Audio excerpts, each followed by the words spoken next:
radhiyallahu anhu kata, Nabi sallallahu alaihi wasallam bersabda, Nabi kata tak lama dah akan mai satu zaman di mana dalam zaman itu penuh dengan tipu muslihat serabut alam. Nabi kata akan mai satu zaman yang Nabi sebut sebagai sanawatun khadda'at. Sanawat maksud tahun-tahun, khadda'at yang menipu manusia.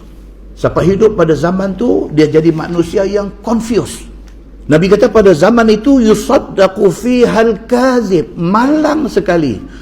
Pendusta ditabalkan sebagai orang yang benar. Kaki pembohong, pendusta, dia dijadikan pemimpin. Wa yukazzabu fiha as-sadiq, orang yang benar, orang yang amanah dituduh sebagai pembohong.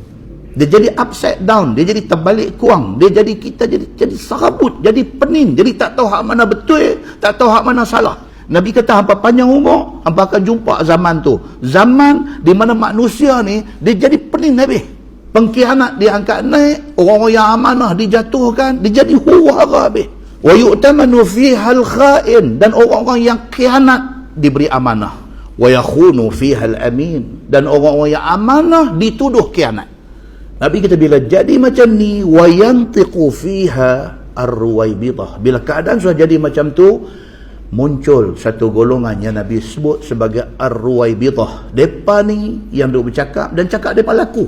Sahabat bila dengar Nabi sebut perkataan ar-ruwaibidah, sahabat tak faham.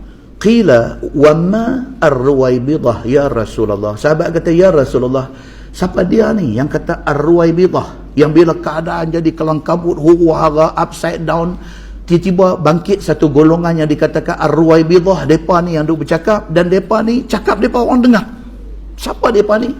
Orang Arab kata kalam depa ni kalam masmu'.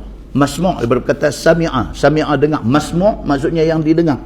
Kalam depa ni kalam masmu', kalam yang didengar. Depa cakap tu benda tak betul, depa cakap itu tipu, depa cakap itu fitnah, tapi orang dengar. Qal, Nabi kata ar-ruwaibidah itu ar-rajulut tafih fi amril am, iaitu golongan yang sebenarnya tak tahu apa, Nabi kata, tapi mereka menjuarai isu-isu di dalam masyarakat.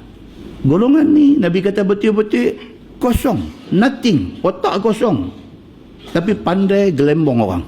Orang dengar lepas. Ar-ruwaibidah itu daripada perkataan rabidah, dia punya root word, kata dasar dia rabidah. Maksud dia orang yang lemah dan tenggelam dalam keduniaan. Itu maksud rabidah. Mereka ni kira lemah.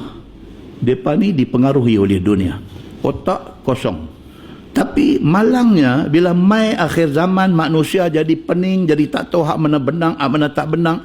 Orang betul dijatuhkan, orang salah diangkat naik. Bila keadaan jadi macam tu, mereka ni punya cakap orang suruh dengar. Nabi kata bila mai keadaannya macam ni, jaga-jaga.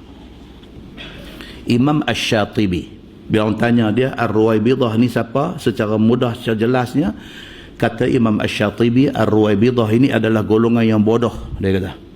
Bahkan fasik, jahat. Sudahlah bodoh, jahat, kata Imam Ash-Shatibi. Tapi pandai bercakap, kata Imam Ash-Shatibi. Tapi pandai bercakap, dan mereka bercakap tentang isu-isu besar yang menyangkut hal orang ramai. Mereka bercakap.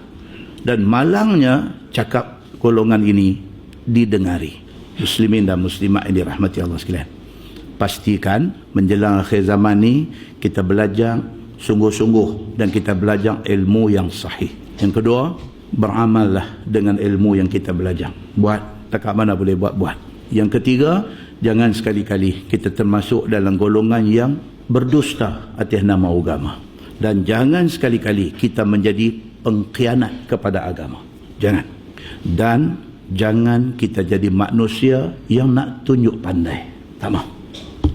Kita tahu diri kita siapa, kita tahu kemampuan kita takat mana, jangan pergi beyond kemampuan itu.